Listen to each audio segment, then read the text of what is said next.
ওকে, আমরা এই জায়গায় ছবিটা আসলে ইনস্ট্যান্ট পেয়েছি, সো মিডফিল্ডের এই জায়গাটা আই এম বিট কনফিউজড। আপনার কাছে কি মনে হয় যে আসলে এই সেটআপে মিডফিল্ডটা স্ট্রাকচার থাকবে? তো নাই, আর্জেন্টিনার মিডের স্ট্রাকচার এমনিতেই থাকে। নিকো গঞ্জালেজ ওখানে ফিক্স থাকবে, বাকি তিনজনের কোনো স্ট্রাকচার নাই বেসিক্যালি।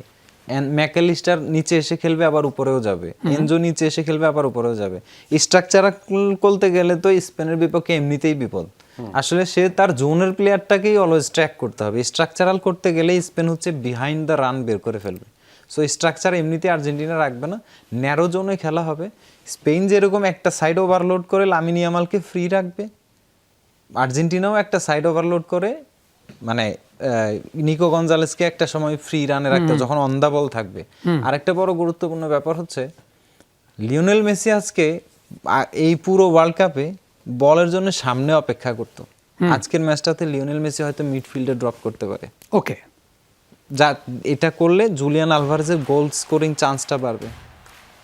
ওকে, পারভেজ, যদি আমি তিনটা চেঞ্জের কথা যদি আপনাকে জিজ্ঞেস করি, একদিকে নিকো গঞ্জালেস, আরেকদিকে ডিপলকে আজকে আবার নিয়ে আসা, এর আগের দিন সিমিওনে ছিলেন, ডেফিনেটলি ফিজিক্যাল ফুটবলের একটা কথা হচ্ছিল, আর মন্টিয়েলের জায়গাটা, আপনার দৃষ্টিতে এই তিনটা চেঞ্জের কারণ কি? স্পেন তো ওদিকে কোনো চেঞ্জ করে নেই। ডিপলের যে চেঞ্জটা, মানে এখানে যেভাবে বসানো আছে, অফকোর্স এখানে স্ট্রাকচারটা এরকম হবে না, বাট মোস্ট লাইকলি আমার মনে হয় নিকো গঞ্জালেজ লেফট সাইডেই হয়তো থাকবেন, ওই সাইডটাতে হয়তো তিনি অপারেট করবেন। এবং উল্টা হয়েছে, এখানে একটা ডিফেন্সিভ রোলেরও বিষয় আছে, কারণ ওই উইং ধরেই ইয়ামাল যাচ্ছেন।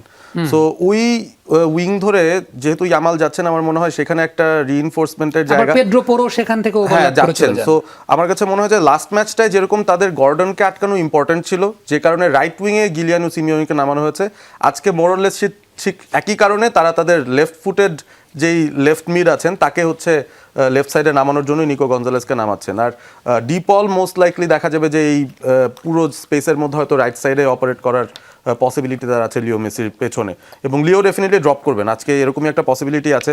আমরা স্পেনের যদি খেলার প্যাটার্ন চিন্তা করি, তারা এক্সট্রিমলি একটা হাই লাইনে খেলেছিল ফ্রান্সের সাথে, যেটা একটা হাই রিস্ক হাই রিওয়ার্ড ধরনের গেম।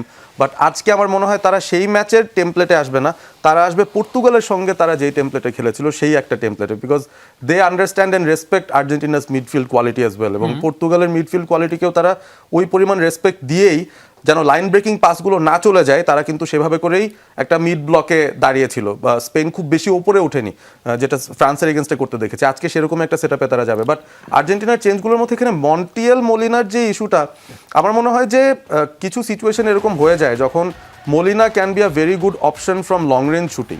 এখন ব্যাপারটা হচ্ছে একদম শুরুর দিক থেকে বোধহয় এই চান্স পাওয়ার সম্ভাবনাটা কম দেখছেন স্ক্যালোনি। তিনি বুঝতেই পারছেন যে একটা টাইট গেম হবে, এখানে ইনিশিয়াল স্টেজে বোধহয় এই ধরনের চান্সেস কম আসবে, যেখানে ওই স্পেস পাওয়া যাবে যেখান থেকে লং রেঞ্জ নেওয়া হবে। সো ওইরকম একটা চেঞ্জ থেকেও হতে পারে যে মন্টিয়েলকে স্টার্ট করানো হচ্ছে, মলিনা পরবর্তীতে হয়তো আসবেন, তার পেস আছে।